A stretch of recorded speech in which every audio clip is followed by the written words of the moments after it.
Welcome to BUTV10's One-on-One. I'm Channing Curtis. Here with us today is Don Van Natta Jr.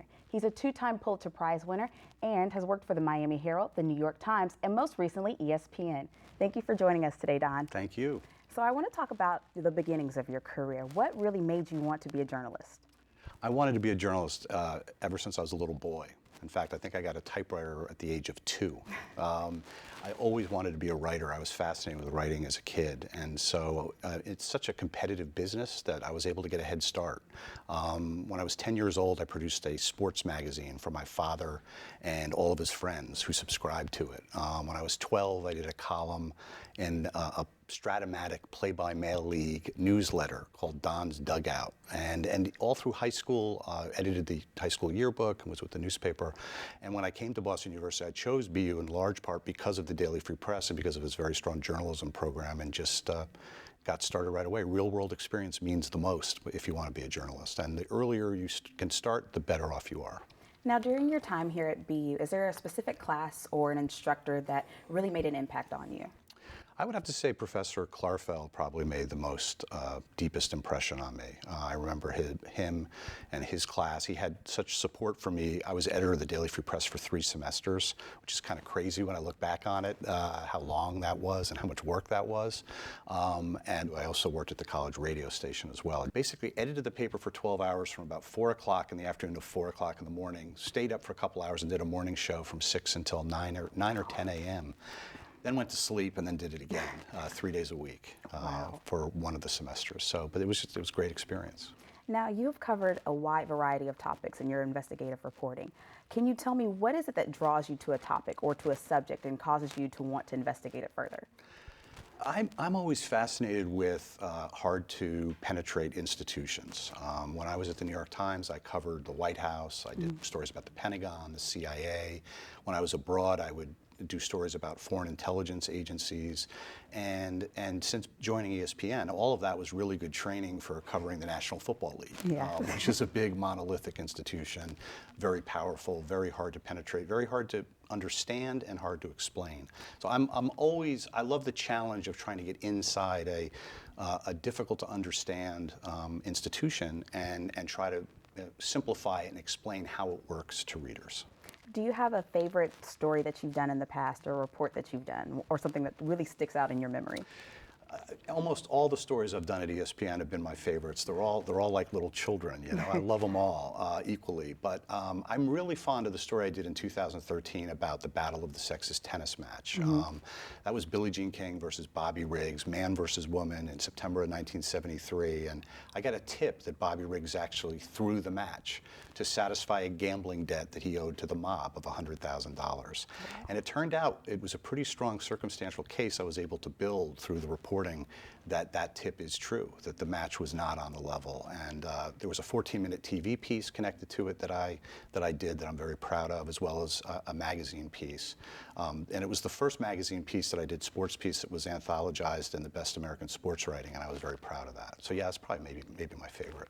Now, you just recently, back in August, actually did another multi-platform report on fantasy sports leagues, DraftKings and FanDuel. Can you tell me a little bit about that process and what it took to investigate those two huge institutions? Yeah, it was, most investigative stories really begin with a question. And so the question with that story was, how did these two companies get so big so fast and then fall even more quickly? Because last year, when the Attorney General in New York sent them cease and desist letters, the business basically collapsed. And so my goal was to explain the rise and the fall. And it was a difficult investigative project in the beginning because almost nobody would talk to me. And I determined pretty early on the only way I was really going to be able to tell the story was through documents and through the words of the CEOs of those two companies themselves, the words that they told their investors, the words that they told their players. And so I really set out to collect as much hard documents as I could. And once I was able to get my hands on a lot of that, finally the executives of the companies agreed to talk with me too. And I read in an interview that you did that you actually went in and you had to play with FanDuel and with DraftKings. Do you think that helped your report out? Oh, absolutely it did. one of the findings in the story that I just flatly say is nearly everybody that plays either on FanDuel or DraftKings loses more money than they win. And that was true with me too. One of the complaints of the executives that I talked with when I first started talking to them is they said a lot of the journalists that had written about them didn't understand their product, didn't understand their game. I had already begun playing, so I was able to say to them, well, I've been a customer of you guys for several months already. And it really did help me understand the game's strengths, their weaknesses, the way they market themselves. I was getting all their emails and everything else. I think in any story you do, you want to immerse yourself as much as possible in whatever world you're trying to write about. Now, you also had another very interesting topic. You wrote a book on the Democratic presidential nominee, Hillary Clinton. What do you think about this year's election and especially the media coverage surrounding it? I'm very happy I don't have to cover it. I'm very, very happy. It's just been a chaotic mess of an election. And I've never seen an election like this in my lifetime, and we may never see another one like it ever again. I think the media has not done very well either in covering it. I think they could actually have done a lot better. I don't think they took Trump seriously in the beginning, and that gave him a lot of free advertising, and I think helped him secure the nomination. And once he got it, they got more serious about covering him. But a lot of these stories that have come out just in recent weeks could have been done a year ago and weren't. Now, I know you've already given some career advice, but do you have any last-minute career advice for the BU students here who are just getting out into the journalism field?